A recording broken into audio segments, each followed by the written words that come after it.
नमस्कार दोस्तों, मैं Rishi Tripathi, first year MBBS student at MGMMC Indore. तो गाइस, आज हम इस वीडियो में बात कर रहे होंगे, इज़ नीट 2024 स्टिल पॉसिबल। देखो गाइस, बहुत क्लियर बात बताऊंगा आपको, ठीक है। वीडियो को एंड तक देखना, आप खुद समझ जाओगे कि मैं क्या चाह रहा हूँ, ठीक है। देखिए, अभी से आपके पास सिर्फ और सिर्फ 2 महीने हैं। मार्च, जो अभी करंट मंथ चल रहा है, अप्रैल। अब मई को काउंट बिल्कुल मत करो, क्योंकि वो आपका सब हड़बड़ में निकलेगा। जो भी 2-3-4 दिन आपके पास आपको मिलेंगे, वो कुछ भी नहीं होंगे। आप बिलीव करो, वो आपको बस लगेगा कि बस किसी दिन निकले, मेरे एग्ज़ाम पास आए, मैं एग्ज़ाम दूँ, खत्म, थक गया हूँ मैं कितना करते। यही होता है लास्ट के 2 महीने में। देखो, अब हमारे पास अभी 3 लेवल के स्टूडेंट्स होते हैं। एकदम जिन्होंने कुछ भी नहीं पढ़ा है, बिगिनर, इंटरमीडिएट, जिन्होंने थोड़ा बहुत पढ़ रखा है और उनका थोड़ा बहुत बचा हुआ है, वो कर सकते हैं, है ना। वो थर्ड लेवल, जो कि आते हैं थोड़ा सा एडवांस लेवल, जिनका सिलेबस ऑलमोस्ट ख़त्म ही हो चुका है, अब उनका टेस्ट प्रिपरेशन चालू है, वो टेस्ट दे रहे हैं। तो हम बात करेंगे, तीनों लेवल की बात करेंगे स्टार्टिंग से। First level, beginner. देखिए, बिगिनर्स के लिए सबसे इम्पॉर्टेंट रहेगा कि अब वो जितना भी उन्होंने पढ़ा नहीं पढ़ा, अब छोड़ो। अब जितना सोचोगे उतना प्रेशर बढ़ेगा, और प्रेशर बढ़ेगा तो एंजाइटी बढ़ेगी, कुछ भी नहीं हो पाएगा। बात सिंपल सी है, अगर करना चाहते हो तो अभी उठाओ पीवाईक्यू। पीवाईक्यू सबसे इंपॉर्टेंट है, चाहे वो कोई भी लेवल का हो, फर्स्ट सेकंड थर्ड, किसी भी लेवल का स्टूडेंट हो, उसके लिए पीवाईक्यू सबसे इंपॉर्टेंट है। अगर तुम पीवाईक्यू उठाओ, पिछले 5 से 7 सालों के पीवाईक्यू एनालाइज़ करो। एनालिसिस देखो बहुत बड़ा रोल प्ले करती है किसी भी एग्ज़ाम के लिए। अगर आप सब, मैं नीट की बात नहीं करूँगा, बस मैं, अगर आप किसी भी एग्ज़ाम को देखोगे, उसके पीवाईक्यू देखोगे, अगर आपने पीवाईक्यू एनालिसिस कर लिया कि आप देख लिया किस चैप्टर से कितना आ रहा है, कहाँ से आ रहा है, कहाँ से मैक्सिमम क्वेश्चन पूछे जा रहे हैं, आपने उतना भी कर लिया ना, तो बिलीव मी गाइस, आप बहुत अच्छे नंबर लेके आओगे, बहुत अच्छे नंबर आ सकते हैं। लेकिन आपको इसके लिए मेहनत करनी पड़ेगी अभी। ऐसा तो नहीं होगा कि आपने खोला, 2-3 देख लिया, ऐसा नहीं होता। आपको उसके लिए मेहनत करनी पड़ेगी गाइस। पीवाईक्यू एनालिसिस करो, उसको देखो कि किस चैप्टर से, किस टॉपिक से कितने क्वेश्चन आ रहे हैं, उसको, उस पर्टिकुलर टॉपिक्स को आप रेडी करो, है ना। और जो चीज़ समझ नहीं आ रही, उसको पढ़ने की कोशिश करो, समझ में आएगी वो। अभी तुम्हारे पास ठीक ठाक सा टाइम बचा है, तुमने टेस्ट नहीं दिया, कोई बात नहीं, लेकिन सबसे इंपॉर्टेंट है अभी के लिए टेस्ट। अब इन 2 महीनों में मैं तीनों को प्रेफर करूँगा। अब मैं इंडिविजुअल तो जाऊँगा ही, लेकिन जनरल है कि तीनों को सबसे इंपॉर्टेंट है टेस्ट। अगर आप टेस्ट नहीं दे रहे हो तो आप बहुत कुछ छोड़ रहे हो, बहुत कुछ छोड़ रहे हो। टेस्ट सबसे इंपॉर्टेंट है, टेस्ट आपके लिए।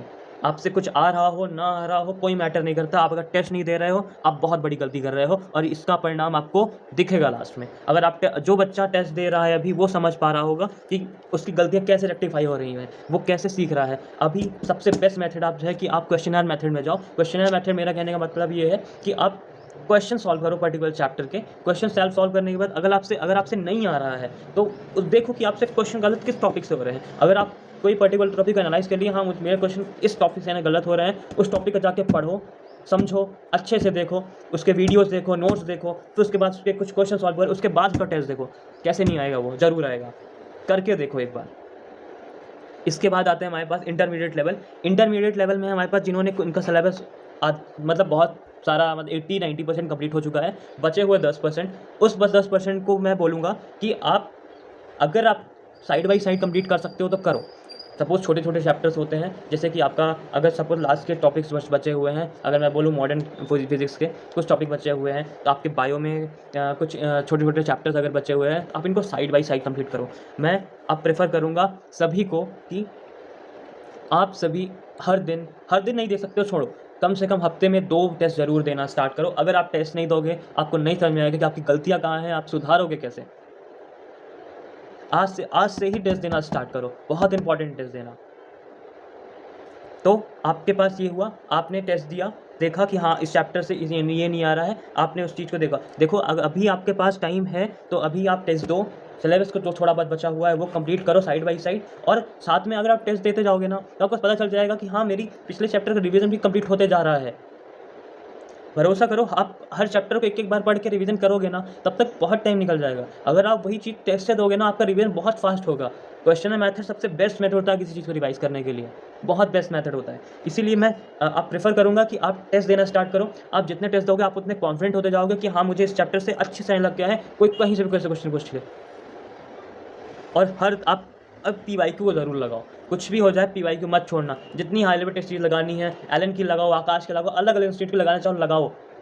जितनी टेस्ट सीरीज़ लगा सकते हो लगाओ। पूरा एकदम जितना तुम्हारे दम है ना, तुम दिखा दो इन 2 महीनों में, क्योंकि यही 2 महीने हैं जो तुम्हारी आगे की लाइफ़ डिसाइड करेंगे गाइस। फिर बाद में कोई रिग्रेट नहीं रहेगा कि हाँ, मैंने इस टेस्ट को नहीं दिया तो मेरा ऐसा नहीं हुआ, इस टेस्ट से ज़्यादा अच्छे आ गए। नहीं, ऐसा कुछ नहीं होता। आप जितना हार्ड वर्क अभी दिखाओगे, इतनी मेहनत अभी करोगे, आपका अल्टीमेटली वही रिफ्लेक्ट होके आएगा। आप जितने टेस्ट अभी दोगे, एकदम भर दो टेस्ट से। जितने टेस्ट दे सकते हो उतने टेस्ट दे दो। साथ में टेस्ट के साथ सिर्फ टेस्ट देना इम्पॉर्टेंट नहीं है, टेस्ट देना तो साथ में आपको एनालिसिस करना भी उतना ही ज़रूरी है। अगर आप टेस्ट दे रहे हैं, एनालिसिस नहीं कर रहे, कोई मतलब नहीं है गाइस, मत दो टेस्ट। टेस्ट के साथ उसका प्रॉपर एनालिसिस बहुत इंपॉर्टेंट है, बहुत ज़्यादा इंपॉर्टेंट है। आप उठाओ, आज ही एक टेस्ट उठाओ, करो। अगर आप पूरा नहीं कर पा रहे हो, छोड़ो, पूरा भी ठीक है, सब्जेक्ट वाइज टेस्ट करो, बायो का करो, फिजिक्स का करो, केमिस्ट्री का करो, छोटे-छोटे पार्ट्स में करो, 1-1 घंटे के लैब में करो। पर करो गाइस, जितना तुम क्वेश्चन करोगे, जितना तुम गलतियाँ करोगे, नोट करो गलतियों में, कहाँ गलतियाँ तुमसे हो रही हैं, देखो, एनालाइज़ करो, सही करो उनको, कि अगली बार ये गलतियाँ रिपीट ना हो। और जो तुम्हारा थोड़ा बहुत बचा हुआ है, उनको देखो, अगर वो इम्पॉर्टेंट हो तो करो। मैं ऐसा नहीं बोल रहा हूँ कि बिल्कुल मत करो। तुम देखो, 10 साल के पीवाईक्यू उठाओ, क्वेश्चन लगाओगे, समझ में आएगा तुमको कि हाँ, इस चैप्टर से आ रहा है, इस चैप्टर से नहीं आ रहा है। कितनी इम्पोर्टेंस देना ज़रूरी है। देखो, हार्ड वर्क करना इम्पॉर्टेंट है, लेकिन उसके साथ अगर आप स्मार्ट वर्क नहीं कर रहे हो ना, तो वो कहीं न कहीं थोड़ा-सा आपको डिसएडवांटेज देगा। मेरी बात मानो, आपको थोड़ा-सा स्मार्टली जाना पड़ेगा। आप अगर सपोज़ कोई चीज़ इम्पोर्टेंट नहीं है, फिर भी आप उस चीज़ पे अपना 100% एफर्ट दे रहे हो, तो वो एफर्ट आपके कोई काम नहीं आएगा। फिर अल्टीमेटली आपको सिर्फ़ और सिर्फ़ लगेगा कि अब मैंने फालतू में यहाँ पे मेहनत कर दी, इससे क्वेश्चन ही नहीं आए। नहीं आएँगे गाइस, जो चला आ रहा है वही आता है। पीवाईक्यू आप देखो, एनालाइज़ करो, देखोगे, आप जब एग्ज़ाम में बैठोगे ना, आपको वही दिखाई देगा कि हाँ, यही चीज़ आई है, जो हमेशा से आती है। कोई नया क्वेश्चन नहीं डाल देंगे वो। सिलेबस अभी भी वही है, अभी भी वर्ड्स वही हैं, बुक भी वही है, कंडक्टिंग एजेंसी भी वही है। तो देखो, वही आएगा, और ट्राई करो ज़्यादा से ज़्यादा क्वेश्चन लगाने की, और जो थोड़ा बहुत बच रहा है उसको स्मार्टली देखो और करने की कोशिश करो। अगर नहीं हो पा रहा है तो मैं और वीडियो डालूँगा अपने चैनल में, उस चीज़ कवर करेंगे। अब आते हैं हमारे पास थर्ड लेवल, जो कि एडवांस लेवल है। खैर वो तो कर ही रहे हैं, वो अभी यहाँ पे अपने उनका टेस्ट भी अच्छा सा हो रहा होगा। वो मैं उनको प्रेफ़र करूँगा कि अपने टेस्ट को देखें, एनालाइज़ करें, जितना एनालिसिस कर सकते हैं। अगर वो एनालिसिस प्रॉपर वे में करेंगे, तो वो देख पाएँगे कि हाँ, उनकी गलतियाँ कहाँ हो रही हैं, और प्रॉपर रेक्टिफिकेशन बहुत इंपॉर्टेंट है उनकी गलतियों का। दूसरी इंपॉर्टेंट बात कि चीज़ों को रिवाइज़ करना बहुत इंपॉर्टेंट है, और ओवर कॉन्फिडेंस तो बिल्कुल ना लाएँ। अगर लास्ट में ऐसा होता है कि कुछ बच्चे बहुत ज़्यादा ओवर कॉन्फिडेंस हो जाते हैं कि अरे मुझसे तो आ रहा है, सब हो जाएगा। नहीं गाइस, आपको एंड तक फाइट करनी है, जब तक आप एग्ज़ाम दे के नहीं आ जाते हो, तब तक आप कुछ नहीं हो। उसके बाद आप पूरा फ्री हो जाना, एग्ज़ाम दे लो, उसके बाद आप पूरा फ्री हो, जितने मज़े करने उतने मज़े करना भाई। सिर्फ 2 महीनों की बात है, पूरा डेडिकेशन, पूरे हार्ड वर्क से इसमें एफर्ट्स डाल दो। आप खुद देखो कि आपकी आने वाली लाइफ ऐसी पूरी पलट जाएगी गाइस। आप जो करना चाहते हो आप वो कर पाओगे, है ना? एक अपनी ड्रीम लाइफ़ को जो आपने सोच रखा है, उसको आप जी पाओगे। बस यही बोलूँगा, no over excitement, no over confidence.